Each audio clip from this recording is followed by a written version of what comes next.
தமிழ்நாட்டை வஞ்சிக்க வேண்டும் என்ற உணர்வோடு மத்திய அரசு செயல்பட்டு வருவதாக இந்திய கம்யூனிஸ்ட் கட்சி மாநில செயலாளர் முத்தரசன் தெரிவித்துள்ளார். திருப்பத்தூர் மாவட்டம் கெஜநாயக்கன்பட்டி பகுதியில் நடைபெற்ற இந்திய கம்யூனிஸ்ட் கட்சியின் நூற்றாண்டு விழா மற்றும் பட திறப்பு விழாவில் கலந்து கொண்ட செய்தியாளர்களை சந்தித்து பேசிய அவர், நாட்டில் எந்த கட்சியும் இருக்கக்கூடாது என்ற செயல்பாட்டின் அடிப்படையில் பாஜக அரசு செயல்பட்டு வருவதாக கூறினார். திமுகவை அரசியல் ரீதியாகவும் கொள்கை ரீதியாகவும் எதிர்க்க வேண்டும். ஆனால் திமுகவை எதிர்க்கிறோம் என்ற பெயரில் மகாத்மா காந்தி தேசிய ஊரக வேலைவாய்ப்பு திட்டத்தின் கீழ் நிதியை தமிழகத்திற்கு கொடுக்காமல் பாஜக அரசு ஏமாற்றி வருவதாக குற்றம் சாட்டினார்.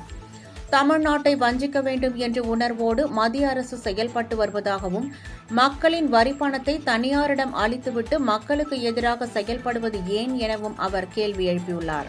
தமிழ்நாட்டில் தமிழ்நாட்டு மக்களுக்கு இழைக்கக்கூடிய அநீதிகள், மக்களுக்கு ஏதோ ஒரு தனிப்பட்ட ஒரு கட்சிகள், திராவிட முன்னேற்ற கழகத்தை பாஜக எதிர்க்க வேண்டும் என்று சொன்னால் அரசியல் ரீதியாக எதிர்க்கட்டும், கொள்கை ரீதியாக எதிர்க்கட்டும், இது தவறல்ல. ஒவ்வொரு கட்சியும் இன்னொரு கட்சியை எதிர்ப்பது, விமர்சிப்பது என்பது கொள்கை ரீதியாகத்தான். ஆனால் ஒரு மாநிலத்து மக்களையே பழி வாங்குவது என்கிற முறையில், குறிப்பாக மகாத்மா காந்தி வேலை உறுதியளிப்பு சட்டம் நாடாளுமன்றத்தில் நிறைவேற்றப்பட்டு 20 ஆண்டுகள் ஆகிறது. 20ஆம் ஆண்டு நடைபெற்று கொண்டு இருக்கிறது. அந்த திட்டத்தை தமிழ்நாட்டில் சிறப்பாக செயல்படுத்தி